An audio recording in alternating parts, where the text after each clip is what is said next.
Hello, hello. Welcome to the Takedown, Subverting Power or Radical Thought.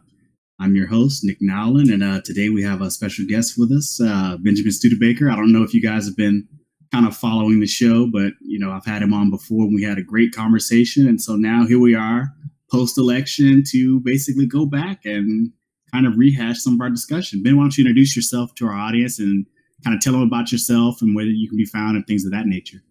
Yeah, I'm a PhD student at Cambridge, going into my third year. Work on democracy and inequality, mostly in rich countries like the US and UK.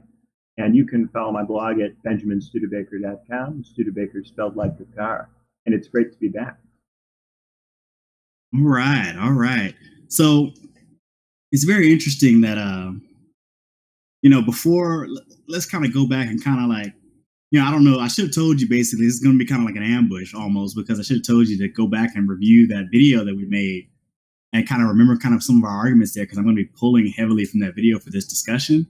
But I'm pretty sure, like, your opinions on it, I'm sure they're going to be about the same, or maybe they've changed post-Trump. So remember, we talked about kind of like politicians and what they have to do.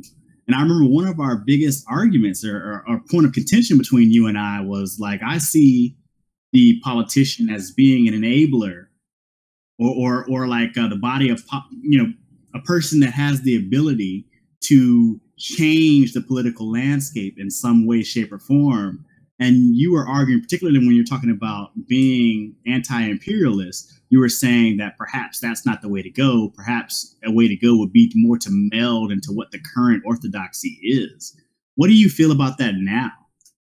Well, I didn't say that they should meld into the current orthodoxy, but that their way in which they critique it should be a little bit milder than some of the most fervent anti-imperialism. So I argued that someone like Jeremy Corbyn can say that it's a mistake to stage interventions in places like Syria or Iraq, but that he tends to get into political trouble if he claims that the people who are for those interventions are malicious actors who are deliberately trying to create problems.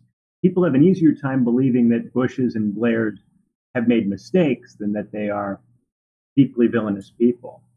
In this particular race, I think that Corbyn benefited a lot from the fact that international relations was not really central and didn't get a whole lot of play in the campaign.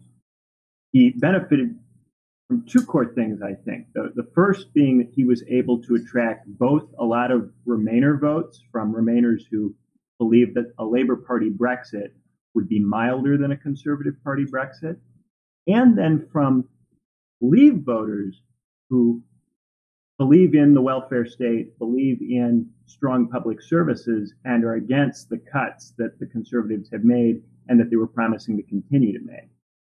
So, and then on top of that, with young people and with the student debt burden in the UK that has become so vast, £100 billion now in total outstanding student debt. And Corbyn promised to get rid of tuition fees starting the very next year.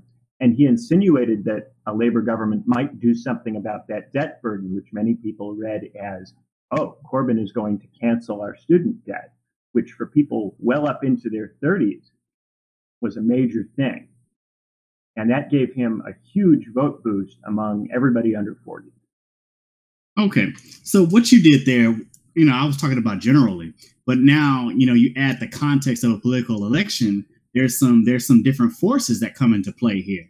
So just as you sort of articulated there, like people's interests weren't necessarily on foreign relations, and just having a good domestic policy was able to overcome kind of any type of skepticism or criticisms that you probably could fall victim to just by having a good domestic policy. What I'm saying is that you can use that very same phenomena to actually change foreign policy and make current ideas that may not be popular now to bring them into the forefront as real policy, just by nature of having a good domestic policy and nobody caring about what the foreign policy is. I'm saying there's an argument to be made that perhaps, having a strong message against such things, or showing people as malicious actors, maybe not as malicious actors, as maybe uncaring, unkind, and truly disastrous actors.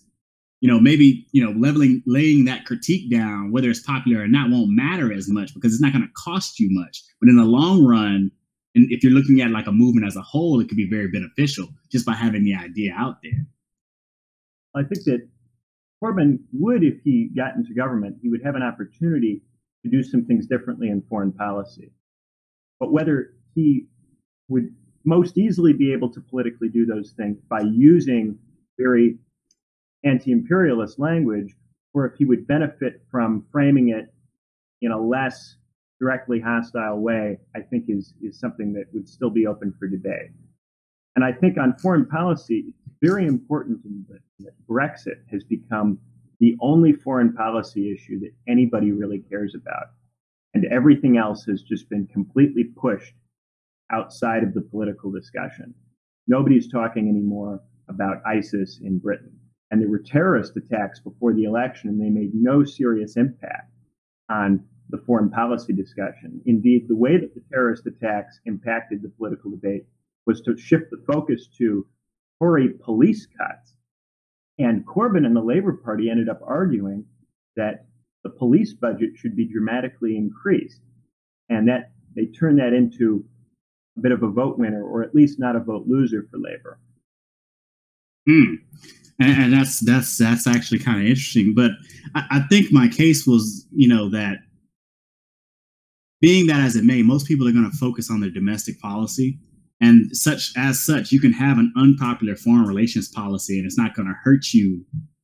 It's really not going to hurt you very much, depending on what the situation is. It's obviously unique to every individual country and whatever the context that you're working in. But I think in particular, like, people need to understand that, like, I think the view that you have to kind of slow walk it is a little bit misguided. Well, I think that the context matters insofar as the issues that become the most important. You need to have something to say to people that is a strong winning thing on those issues. And if you have issues where you have less popular positions, you can get away with that as long as those issues aren't at the top of the agenda. Like you said, as long as they're not the thing that everyone's paying attention to. But if everyone were paying attention to foreign policy, and then you give a foreign policy view which is really unpopular, in an election campaign, that's a lot to deal with when you're trying to win seats, and where a percentage point or two could make a big difference to the final vote count in a first past the post system. What would you say about popularity, though? Because at a certain point, though, I think Chomsky does his best. He talks about manufacturing consent, and he talks about thought leaders. Like, when you're a highly public figure, you occupy a space as a thought leader, and your ideas. So if you argue them correctly, you kind of bring people over to your side, and they will tell their friends, or other people will listen to you. And just by nature of the idea being out there for a long enough time, it sort of gets the credibility, regardless of if it's being seen in a negative light. And I think there's tons of empirical examples for this. One example would be supply side economics. When it first came out, or I'm sorry, I shouldn't say first came out, when it had its first resurgence earlier in the 20th century, it was laughed at and people mocked it and everybody made fun of it. But all it did was stay around for long enough and be out there for long enough. And of course, get, powerful interests backing it in institutions. And it became validated. And now it's the reigning orthodoxy of the day. So I think that, just because something is unpopular doesn't mean it doesn't need to be out there. And I don't think that when you're waging a campaign basing upon, let me finish it out. I'll say I don't think when you're trying to win a campaign in one election versus trying to change or move the electorate along, those are different types of things that you can work about. I think in particular with Corbyn, his goal wasn't to win election in one go. His goal is to change the electorate so that he's changing it to such an extent that winning election after that for his ideas and his party, those things will be more easy to accomplish because he's changed how the narrative is and how the politics of the region is. I agree with that. And I definitely agree that Corbyn, especially as positioned as opposed to Smith in the Labour leadership contest from the other year, positioned himself as someone who wanted to move the voters in Labor's direction rather than move Labor to where the voters were. And I think that's certainly a strategy you can have, and it can be successful. But where I would kind of disagree is that I think that certain kinds of conditions open the door on certain issues, and they open the door to different kinds and levels of change. So, for instance, in the case of supply-side economics, I think that supply-side economics would have remained a fringe position if it were not for the stagflation that happened in the 70s. The stagflation in the 70s offered a problem that supply-side economics could be used to solve, or spoken of as if it could be used to solve. And that was very powerful in making this idea, which seemed fringe, more acceptable. But I think after the Iraq War, we reached a historical moment where it was possible to say that interventions are not smart, and to make a really compelling argument that they are a mistake and that a lot of the operating assumptions underneath them are really questionable. But then that further moved to say, oh, and the people who supported those interventions are accessories to a world system that is fundamentally evil. I don't think that people were ready for that move. And post 2008, we've seen since then an opening on economic policy where people have been willing to think about alternative ways of running economies because they don't feel that the way the economy is operating is working for them. So again, we have, like in the 70s, this problem that people are looking for solutions for, and the left can offer a solution that's really compelling in that context. But with anti-imperialism, we have a solution that is not chasing something that many people in the rich Western countries recognize as a problem. And in part, that's because of how imperialism works. Imperialism tends to benefit people, or at least appear to benefit people, in the rich Western countries. So it's going to be harder until they see that it's hurting them for them to take a view that they should be against imperialism in this broader sense. We have an opportunity to chip away at the arguments for certain kinds of interventions and nation-building activities.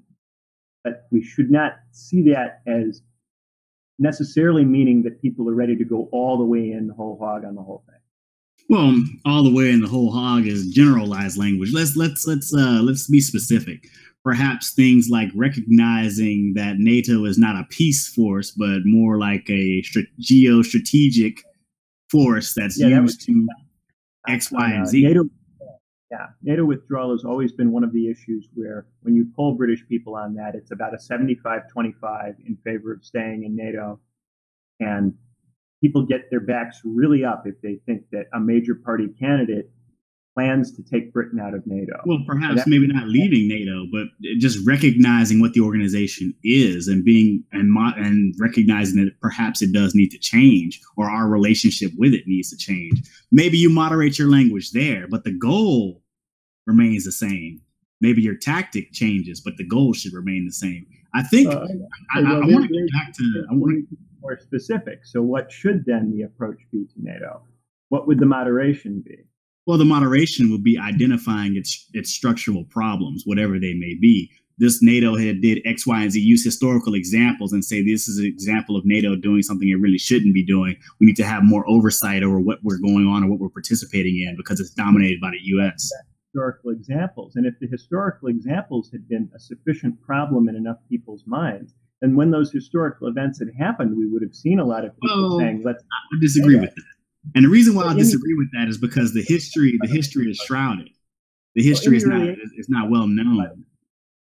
In the early 80s, everyone was talking about NATO in Britain, and there was a big interest about the role of NATO.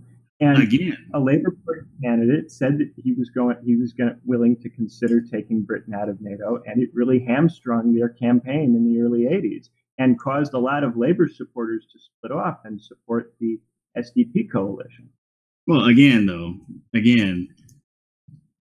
say maybe you should split off. I think the idea first would be to get everybody to recognize the bad that NATO does do and say we need to figure out a way to moderate these things. And then in that fight, understand that, hey, maybe the institution is not worth saving or X, Y, and Z, but it's a process because you tried to take them out of NATO without first explaining to them how bad NATO is or giving real examples that would resonate with people with facts. And you could say that they were talking about it, but I'll be honest with you. In the 80s, criticism, you know what? I wasn't alive back then. But when I did, just cursory research about discussion of NATO in the 80s, it was still very one-sided. Oh, of course it was one-sided, and that's part of why it didn't work out. But nowadays, it's, if anything, more one-sided than it was in the 80s. In the 80s, there were significant parts of the left that were still quite active, that were very anti-imperialist. Colonialism had, in many countries, had only just recently gained independence, and there was a lot more vocalized upset in the 70s and early 80s, and a lot of left-wing political action groups that were really excited about what they had the potential to do. And it didn't really work out. And so I think that we have to try to learn from cases in which left-wing politics doesn't pan out the way that people at that time expected. So the question is, now we're talking about, to me, it almost seems as though we're speaking like about giving up something.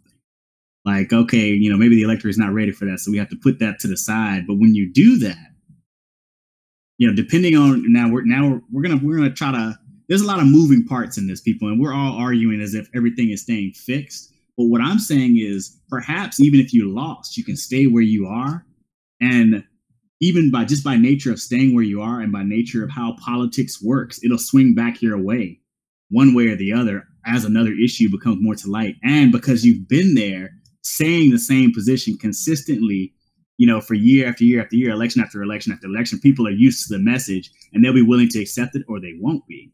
Well, you might find that you're in a situation where, if you had bent a little bit on one issue, you might find that there's some other issue that people at that point in time became really ready for something different on. And because you didn't bend on that one issue, you missed this other opportunity to do something really transformative. Like what I was saying before about how since '08, we have this opportunity to really change the way that people think about economics and talk about stuff that would not have been politically feasible in the mid-2000s. If we hold other issues as priorities in such a way that we aren't able to produce political platforms that take advantage of these economic moments, then that will facilitate economic centrists in their bids to maintain control over mainstream left-wing parties. I don't think so, and here's why. I was going to say, I don't think so, and here's why. Because the economic centrists will not be able to actually change or modify the system beyond what's causing the crisis to begin with. They will never be able to offer a true alternative. What they'll offer is a lighter version of the same, and that will never alleviate the situation. So the opportunity the problem will fester, and the opportunity will come back your way. But there's another fight going on at the same time. We're not just in a fight between the centrists and the left. We're in a fight between the left, the centrists, and the right nationalists. And what will happen is if we're in a situation where the left is more disorganized and more divided than the right, then that creates opportunities for the right to come in and win. And here's the problem with that logic, though, because the centrists are the right. They're all the right. Maybe they have a variation here and there, but they are the right. And the problem is when you have the right and you ally with them against the right, you're empowering the right ultimately. Well, see, but here again, we're conflating a set of different issues together that are a little bit distinctive. So we're in a situation where there's an opportunity to take over left-wing parties on economic issues. Left-wing as in what is generally referred to as left-wing. What do you mean by that? Let's put a definition on that, because ultimately, there's some things that are non-negotiable. There would not have been a left-wing party in a progressive sense, and the Labor Party under Bill Clinton would not have been a left-wing party in a progressive sense. But there has been an opportunity since '08 to, on economic issues, make those parties more left-wing, or at least produce a serious challenge and a serious debate that might help independent organizations. So, for instance, even though Bernie Sanders didn't win and didn't succeed in taking over the Democratic Party, he drew a lot of attention to left-wing economic issues. And if that doesn't help the left take over the Democratic Party in the future, it might help other organizations get going, and it might inspire other people to join other organizations. So wait. Let's place that in the context of United States politics, because that will be easier for me to talk about, and it would probably be best for our audience, because even I got trapped into the idea that the left is the right, and I'm thinking in the U.S. I'm thinking very U.S. centric, or so it'd be best for us to focus on the U.S. because when we use like world examples, it's a lot different. Yeah, I can put it like you have mechanisms in place where other parties actually can come out and just randomly win, and there's a lot of stuff that didn't happen here. And here we have a strong two-party system, and just by nature of crisis, I think you can use that two-party system to your benefit, just as the right has done to theirs. Right. And so there might be a little bit more opportunity to do party capture. But what's interesting, you have a primary challenger that is galvanizing, and even if he loses, you can produce a lot of energy that might go into other movements. Some of these other socialists. And look, I don't disagree with that. The United States, as far as activism is concerned and advocacy and things of that nature, doesn't really fall behind anyone per se. We just don't have a strong labor movement here. But I do think, as far as understanding what effective is and understanding what a victory is, I think we're largely confused. And I think that that's something that we don't share, because we don't have something like a strong labor union that can pull, the different parts together, because most people share that commonality in that they work. And that's really like hamstrung us as far as, really bringing about change. But let's speak about, Bernie Sanders, so to speak. And you were saying like what he has done. And I will tell you that, so far, tallying up all of what he's done, it's barely breaking even right now. Like when you think about the detrimental things he's done, and you take the positive things, right now he's barely breaking even. And if he continues on this path, I'm pretty sure by midterms he'll be negative. Well, I would put it this way: if you have an opportunity to move a major left-wing party, or to generate a lot of enthusiasm for alternative left-wing movements on a set of issues, but if you prioritize a different set of issues, you'll negate a lot of that energy, then we can be in a situation where it's not about, we're completely going along with what the center wants versus we're completely sticking with the left. And I think sometimes in our conversations, you've tended to read me as saying, we have to give up on being left-wing and support the center, which is not what I'm saying. I'm saying that there are certain issues that we could really move things left on. But there are certain issues that are not connected to the historical moment in the same way. And so sometimes putting these different issues in the same basket, when from a historical point of view, they're in a little bit different baskets that are moving along the track at different speeds. Okay. And look, I understand that. I'm not saying, you try to go and you give up on what you can do and all that. But what I'm saying is, how do you decide, what can be done and what should be done? And then on top of that, implicit in your analysis here is a short term, strategy. Like, it's mostly focused on the next election. It's not really, it doesn't seem to me like a long-term strategy. Well, we need kind of a two-level thing going, because there will be historical crisis moments. And we had that in 2008 and in the years that have followed, this historical crisis moment that opened up a certain set of possible changes, or at least that we believe opened up a certain set of possible changes. And if because we take this long-term view, miss a crisis moment that enables that set of changes, then we might get passed by. And someone else might take advantage of that crisis moment and implement a different set of changes. So I'm not saying, we should stick with the center, because, of course, the center doesn't respond to the crisis at all. The center sits there and does nothing.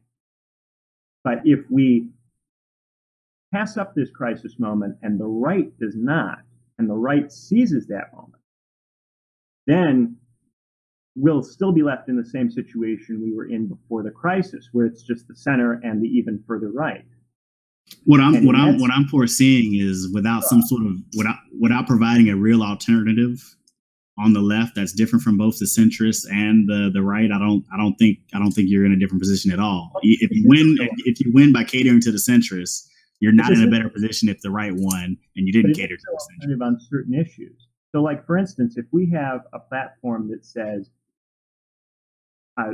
single payer universal health care, if we have a platform that says universal free college education, if we have a platform that says some kind of high universal basic income, whatever the set of economic reforms may be, and we can and should argue over what precisely they should be. If we have that, and it is really different from what the center is doing, that's a powerful thing. Now, let's say we have all of that. We have a genuinely left-wing economic platform that is attractive to people. If adding on top of that anti-imperialism would cause that package to fail politically, then that would be a really regrettable loss. Wait. If something else we could add on top, something maybe that's a little bit more diluted, but still takes into account a lot of the important things that anti-imperialists are saying, then we still get the rest of what we're trying to do. And that stuff isn't centrist stuff. It's quite left-wing stuff. So, well, I would argue the UBI is a very centrist thing, but regardless. And the level that you do it at. A very high UBI would be quite left-wing. A very low UBI would be quite right-wing.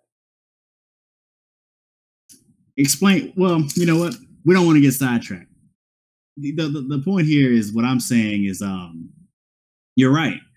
Let's say you had something like anti-imperialism, or you had like a genuine beginning of a peace movement, and it wasn't quite ready yet, and it caused that agenda to fail because not enough people were attracted to it. So long as the problems exist at a fixed window, and so if you miss the window, the fixed window is tied to the problems. The material conditions are the window. You don't lose a window until the material conditions are gone. For instance, think about the 70s and what ended up happening in the 70s. In the 70s, people became convinced that supply-side economics had solved the crisis of the 70s, even though it isn't what did that.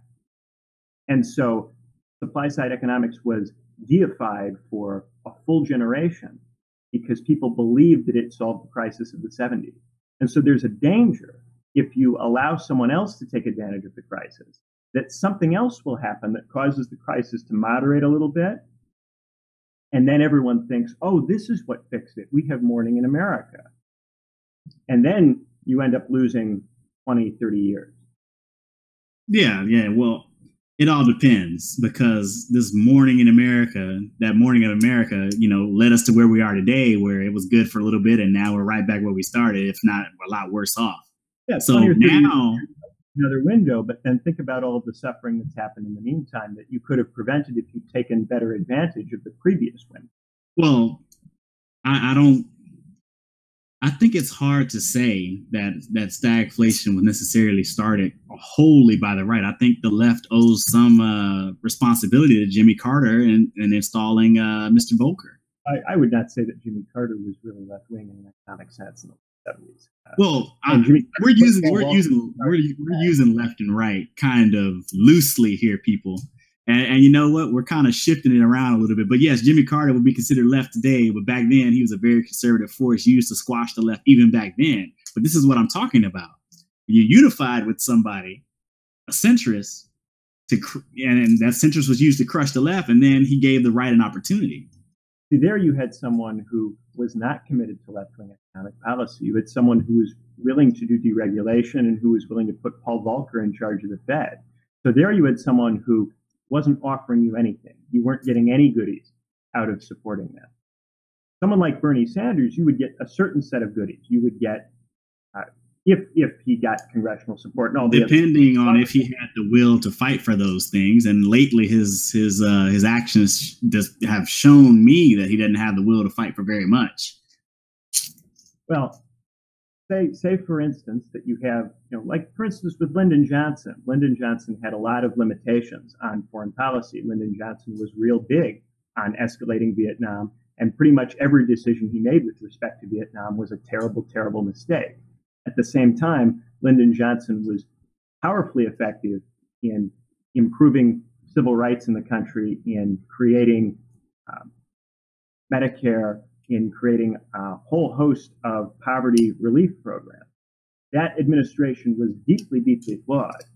But if we had been unwilling to support Johnson because of Vietnam, and we then caused a Republican to be elected, or a Democrat who was much less committed to the Great Society agenda, that would have been a big loss for poor and working people. And that's what happened in 1968 when the left decided to protest the Democratic National Convention because Humphrey was picked as the nominee. Humphrey, who was considered quite left-wing by the Democratic Party standards of that time on domestic issues, but who was a full supporter of the Vietnam War. And so we ended up splitting the left in the late 60s over the Vietnam issue in a way that killed us going forward, because then Nixon takes over the country. And then Nixon makes foreign policy decisions that lead to the OPEC embargo in 73, and that produces stagflation. And then before you know it, we've got Reagan and Carter and Volcker and all of that. Well, wait a minute. Let me go back in there, though. What's going to happen?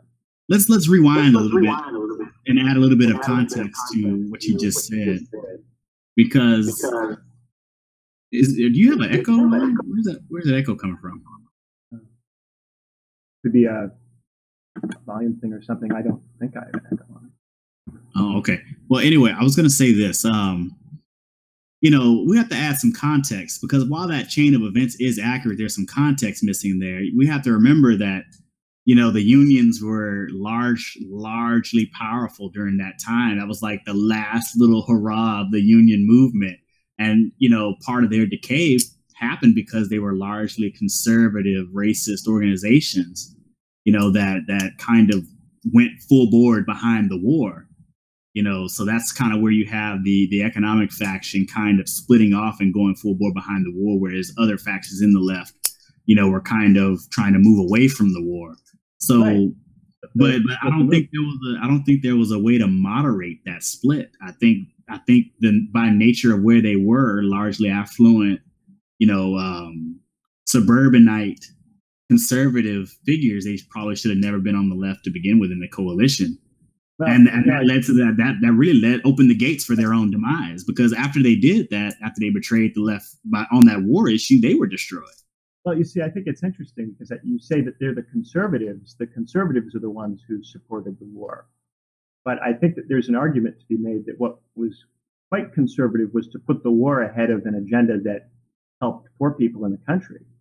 And people who refused to support Humphrey, who was a Great Society 60s liberal, not what we've got today, on the basis of the war, ended up giving Richard Nixon the presidency.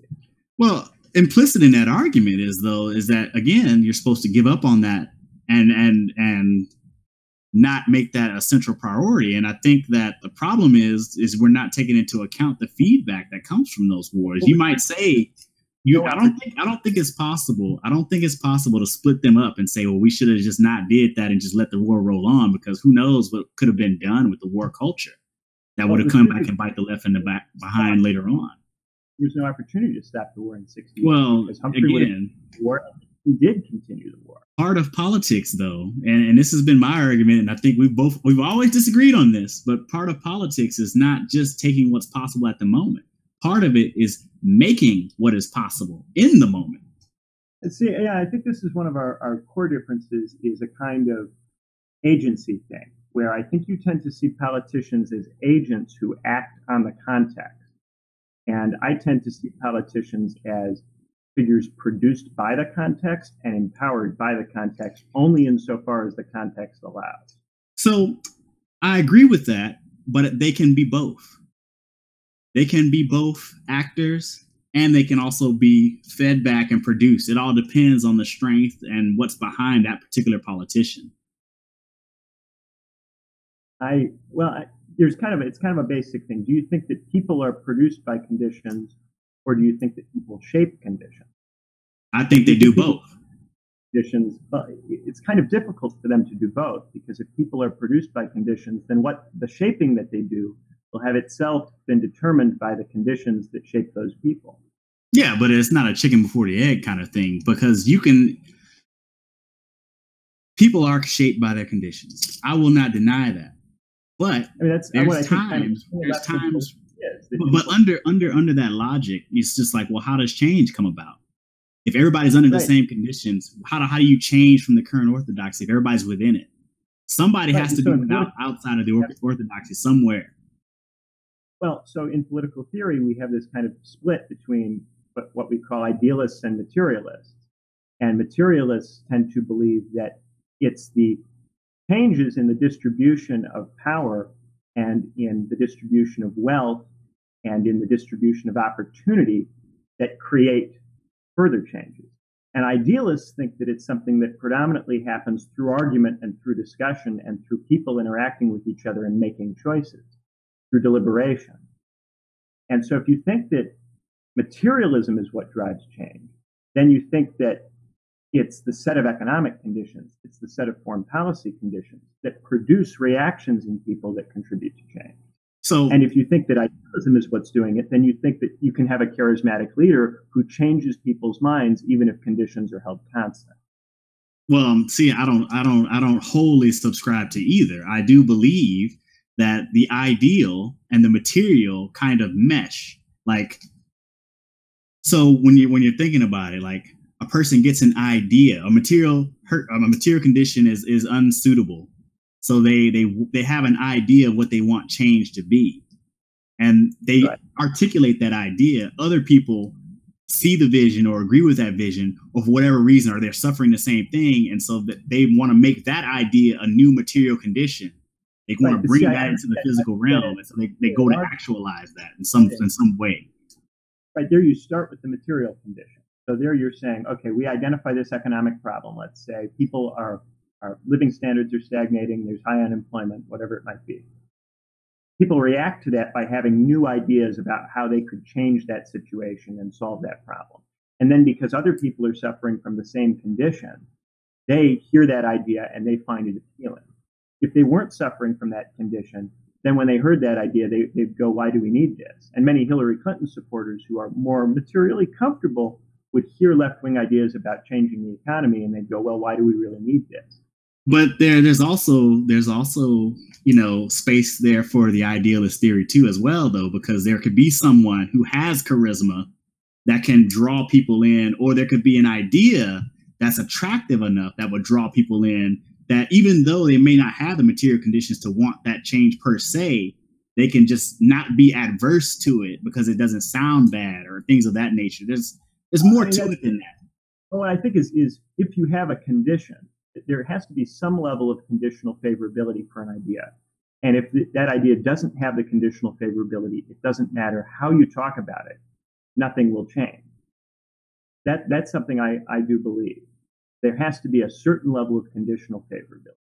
So when I talk about these windows, I'm kind of talking about these periods of conditional favorability where people are open to change. And so with something like anti-imperialism, to have that really catch on, we would need the people who are making the decisions about whether to be anti-imperialists be themselves very negatively affected by anti-imperialism in a way that's clear that you can illustrate. And the problem with that, and this has always been the problem for anti-imperialism, is that generally middle class and working class people in Western countries benefit from imperialism to various degrees. And so it's very hard to show them how they suffer from it in a way that they're likely to find convincing. And because of that, you don't have a certain set of conditions that you would need to really make lots and lots of people be fervent anti-imperialists. And so the problem I have with that is I would argue that no, we don't benefit. Well, okay. The benefits from it are hard to see, directly by looking at it. And also the negatives from it are actually hard to see as well. Like there's many things that, that we suffer from now that we probably wouldn't suffer from if we had the ability to rein in imperialism and state control over individuals, period. Like when we look at like how we've lost all of our privacy law rights, we've lost basically the Magna Carta, look at the police, killing people with impunity. These are all things that happen when you're in a very severe police state, which occurs generally when you have rampant, uncontrolled state power, particularly in terms of violence. And that comes from having, it comes from a state of rampant imperialism in a way. Those things abroad come home. Right. Well, like I said, when I was talking about interventionist wars, there are components of the anti-imperialist agenda that people are willing to problematize. but they aren't willing to problematize them along with these other things that at least seem to benefit them. Like, for instance, one of the benefits of imperialism to people living in the West is that they get a lot of cheap consumer goods because we run wages down in developing countries, and we put people to work in sweatshops, and we outsource the oppression of capitalism to poor and developing countries. And because of that, you can walk into a Walmart and you can buy really cheap T-shirts and all kinds of other stuff. You can go to a hardware store and buy really cheap tools because all of this stuff is made abroad by people who are oppressed by this economic system. And a lot of people don't want to give up those benefits. But wait a minute, though. Even those benefits come with a cost. Because I remember there's a documentary, and I recommend everybody watch it. It used to be on Netflix. It's called The High Cost of Low Price. And and there will be someone. There was always someone who will offer to do something for you for a price you wouldn't believe, but at a cost you couldn't have imagined. And I think cheap goods is a good example. Yeah, you buy cheap goods, but guess what? That now enables them to basically depress your wages. And you'll eventually end up in a point where cheap goods is all a wash. And you can make that argument to people with manufacturing jobs. But the problem is that in Western societies, the percentage of people with manufacturing jobs is now very small. And because of that, many people don't really have any stake in the return of manufacturing jobs. You know, you're right. I can make that argument to people with manufacturing jobs, but I can also make that argument to people who work in those places because their wages are also depressed because of this. Because so many people are now no longer in the manufacturing sector, they're forced into the remaining sectors, which are the service sector and things of that nature. And their wages are also depressed just by simple laws of supply and demand. Right. But see, now you've got a more complicated argument. Now you have to go a little bit further to explain it to people. And you still have people who are in sectors that they perceive to be doing rather well. You have people in the healthcare sector where wages have continually gone up. Across the economy, yes, wages are going down. Yes, our trade position with a lot of foreign states has a lot to do with that. But trade policy is a tough, complicated international issue. There are a lot of people who are going to say, well, if you're against that, then you're against trade in general. Which, of course, you're not. But they're going to make that argument to you. They're going to claim that if you don't want to trade with countries that have lower wages than Western countries, then you're against trade in general, and that means that you're against an obvious law of free market economics. They'll say this. Well, and again, economics illiterate. I think we're going to go ahead. And that's what they've essentially tried to do to people who make trade policy the central plank in their agenda. And you can get some distance with trade policy if you frame it correctly. But I think that the ability of people to there are so many goods right now that are created by people in low-wage countries that we consume, that it is a very tough issue to win on. Okay, so again, now we're talking about trade, and we're kind of waffling around here, guys, and kind of using these issues as examples. But the point here is that the main point of contention is again, I believe that politicians, if properly suited and with the will to do so, can be both actors. It can be both actors and also be brought about by contextual conditions. Maybe the conditions produce them to be an actor. I'm not sure. Then we moved on to this other argument, which was about whether the conditions existed. So there's that theoretical argument we had about agents and conditions. And then here we were talking about, do the conditions exist for anti-imperialism to become broadly popular? And here's an example that I think kind of points to our difficulty here. If we look at what's going on with Russia and Donald Trump and the way that many people are handling the Russians, the attitude is that the Russians are a nefarious agent that comes in and messes with our election and interferes with us. That's the being framed.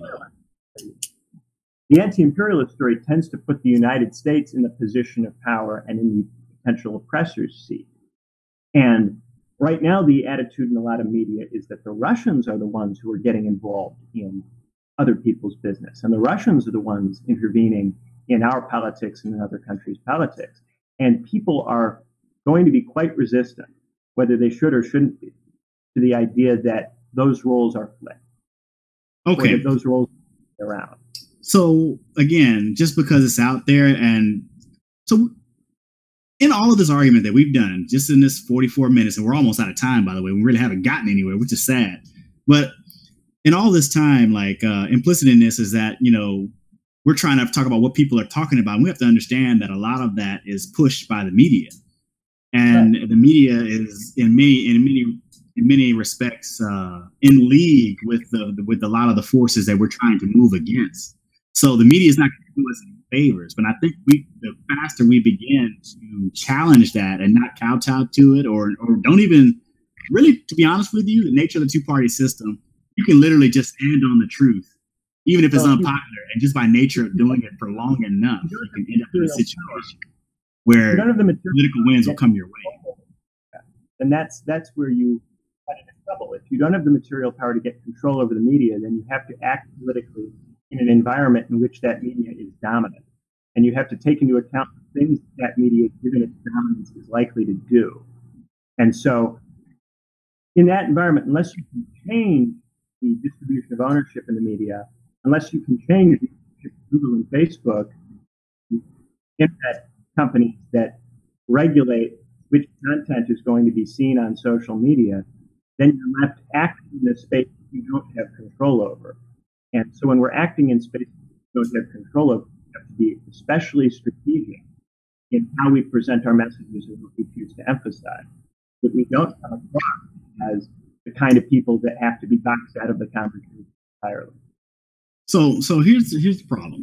So I understand being able to anticipate the media, but I think, again, with media distrust being at an all-time low, even if they do dominate the conversation, you literally can stand on the truth and make a strong case for it, because at a certain point, the material conditions will push people to give you a chance, even if it doesn't sound right, even if it's crazy, even if it's not even coherent in many cases. You will get your opportunity and you have to run with it. But if you stand on the truth and be good on many issues, you can still make a lot of progress. And again, I'm leaning heavily here on the notion that just an idea, just being around long enough, will get credibility just for being there long enough and just being said enough and being heard enough by enough people. And I think Thomas Paine will attest to that.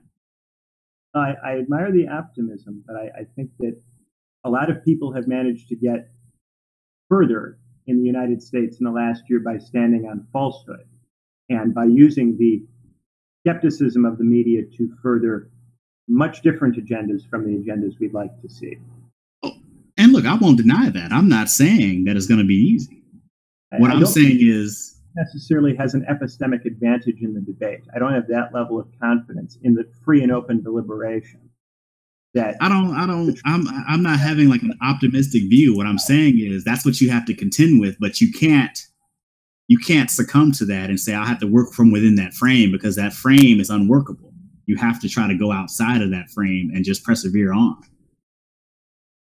If you can't change the frame, if you have a power problem, sometimes in the left we have a power problem. We don't have the power to do what we ideally would like to do. So when we're in that situation, we have to see, okay, what can we do with the power we do have? What opportunities are open? What are the things we can do?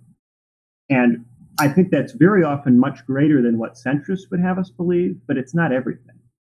And again, I still do believe, implicit in that is it almost seems as though, that statement, like we don't have the power to do this. It's like, no, you don't have it now, you'll have it soon. Like create situations to where you can, and eventually you will.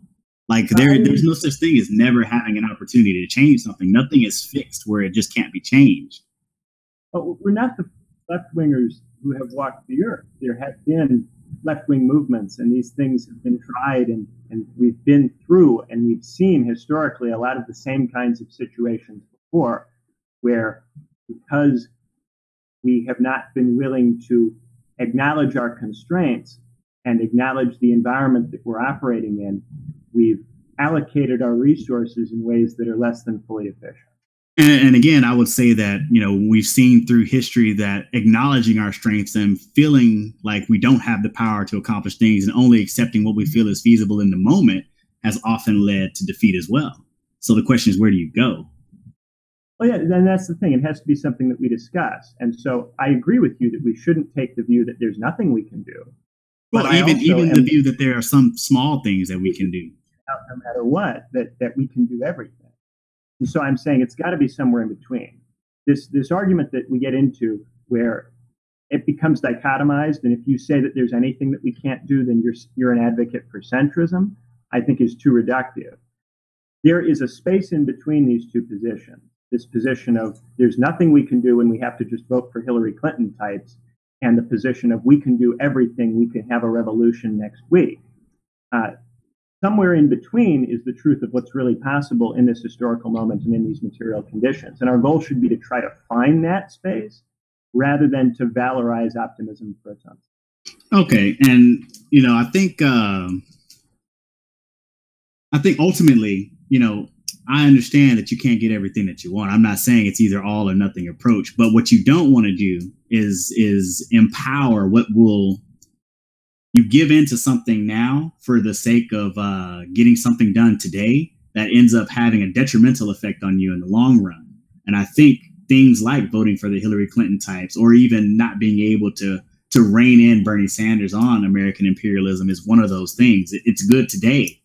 But if you aren't getting that message out there and beginning to push that agenda, if you're willing to sacrifice that to kind of just get these things through today and you give up on that, that comes back and bites you later on. And that's the problem. I would agree, but then we have to find where the space is. And I think that there's a tendency to play pendulum on this, where if we feel that it's not right, we want to run all the way in the other direction. And of course, the elusive thing with the pendulum is getting it to stop swinging and find the spot where things are in equilibrium and where you can then move forward. Well, what I was going to say, with so many moving parts, there's never any equilibrium. But we're actually out of time today. So I'm going to basically let Ben give out his closing thoughts here. And then I was going to say what was supposed to be the original intent of this video before we start to rehash what we talked about last time. Go ahead, Ben. Yeah. Well, I think that Corbyn has an opportunity going forward because the Conservative Party in Britain still really doesn't have a clear view of a Brexit which it can achieve. And because that dominates the foreign policy scene and the Conservative Party continues to be associated with austerity and with decline in the public services that is unacceptable to the British people, that puts it in a poor position politically going forward. At the same time, I think that if Corbyn moderated a little bit, not all the way, but a little bit on certain foreign policy issues, that would really help. I continue to see the British press score points by portraying him as a terrorist sympathizer, as anti-Britain, anti-Western. And those are things which he could not completely eliminate that narrative, but he could chip away at it in the way that Bernie Sanders did, and that would give him some political boost, which I think would be good and useful to the rest of the agenda. Okay, and what I will say is Bernie Sanders is no Jeremy Corbyn on foreign policy issues. In fact, I can't really see where his left position really begins on foreign policy. Like, all he just said was he voted against the Iraq War, and that's not necessarily, a valid left stance on foreign policy in general. So I think the comparison is really rough. A lot of money and a lot of lives if the left had taken that stance. Even just that. I disagree there, but let me go ahead and leave us with a quote, basically from opposing the Iraq War. Well, what I'm saying is that's not where we are now. Like, that was back then, and like, he voted against it, but it didn't matter. It went through anyway. Like, he did the right thing in that one particular instance, but there's a lot more right things to do in order to really hold a left position on that. Isn't that significant? Isn't that a step in a direction we'd like to go in? It is a correct vote on one particular issue, but it's just one issue of very, very many. And we've basically moved down the line over several years that kind of make it not really a strong enough standing position. But anyway, I've been trying to wrap up for a second here, Ben. I'm just going to leave it out with a quote. And this is from Antonio Gramsci. Excuse me for killing his name right there. But I'm a pessimist because of intelligence. but I'm an optimist because of will.